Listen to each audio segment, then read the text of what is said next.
We're all looking for it, aren't we? That one person, the one who just gets you, the one who feels like home. But is that person really out there, written in your destiny? It's a question that pops up everywhere, in movies, in songs, and definitely in our own late night thoughts. So today, let's really dive into that idea. I mean, really think about it. Have you ever met someone and felt that click? That instant connection that's so deep it honestly feels like you've known them your whole life. That powerful meant to be feeling. Where does that even come from?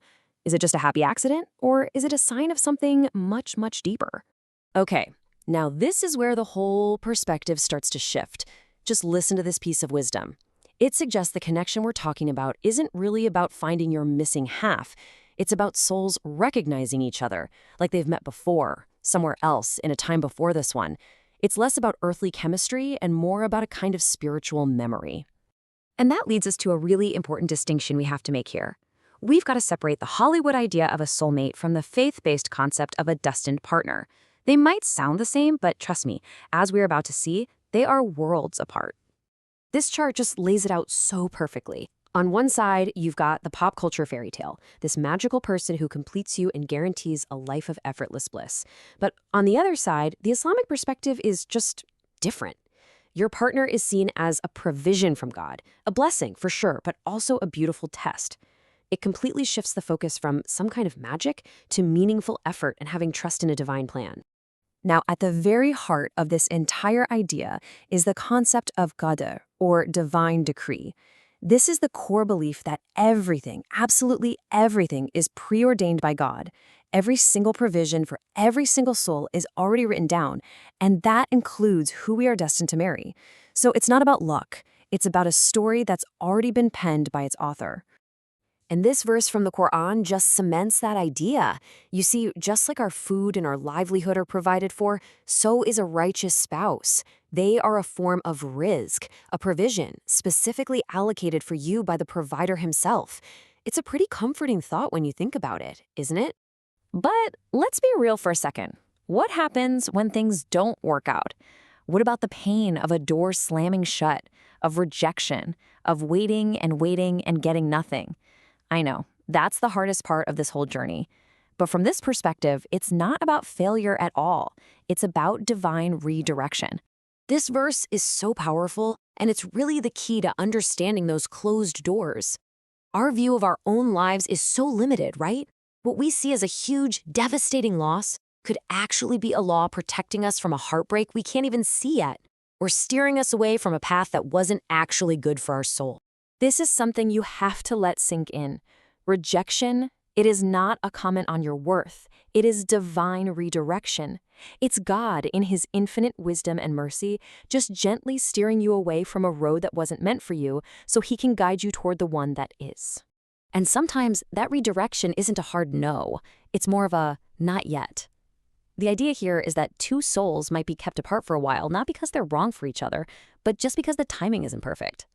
This period of separation then becomes a time for purification, a time for healing, for individual growth, so that if they are meant to come together, the bond will be that much purer and stronger.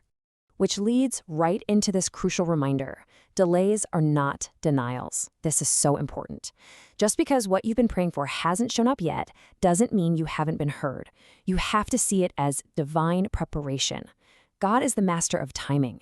And in that waiting period, he is working behind the scenes, preparing not just the circumstances, but preparing both of your hearts. There's this beautiful story of a pious person from the past who asked in a dream why his prayer was being delayed for so long. And the answer he got was, "Oh, my servant, I love to hear your voice." Think about that. Sometimes the delay itself is a mercy, because the connection you build with your Creator in that time of sincere prayer is more valuable than the thing you were asking for in the first place. So if hardship is just redirection, then what are the positive signs? How do you actually recognize when a connection is part of that divinely written path? Well, the answer is less about fireworks and a racing heart and more about a deep, profound sense of peace. When it's from Allah, it just feels guided. You'll see paths that were blocked suddenly just open up. There's a quiet tranquility that settles in your heart, not that constant anxiety. And this is the big one. This person doesn't become a distraction from your purpose. They become a reason for your faith to grow even stronger. The whole journey just feels like ease, not a constant draining struggle. And this feeling, it's literally promised in the Quran itself. The whole purpose of marriage is to find sukoon. That's tranquility, stillness, and peace with your partner. This peace, it's like the signature of a divinely blessed union. It's the ultimate confirmation.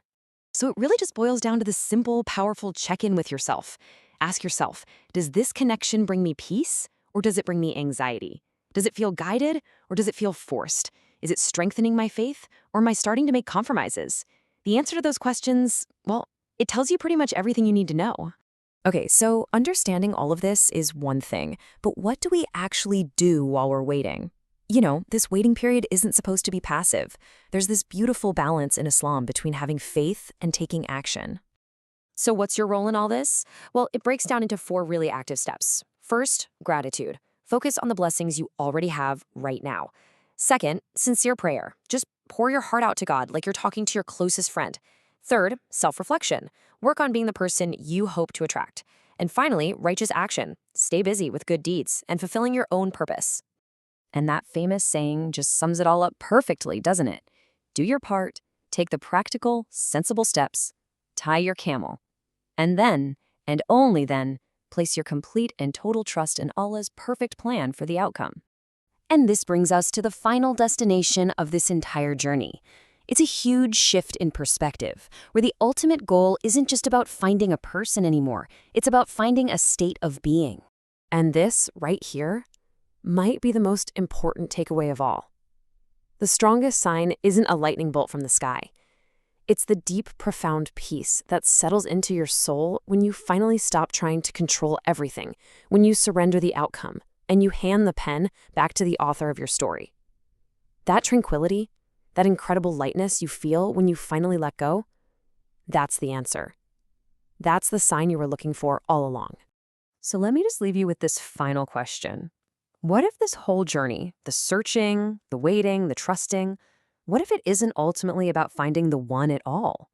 What if the real goal is to find unshakable peace with the one who holds your entire story in his hands? Thanks so much for joining me today.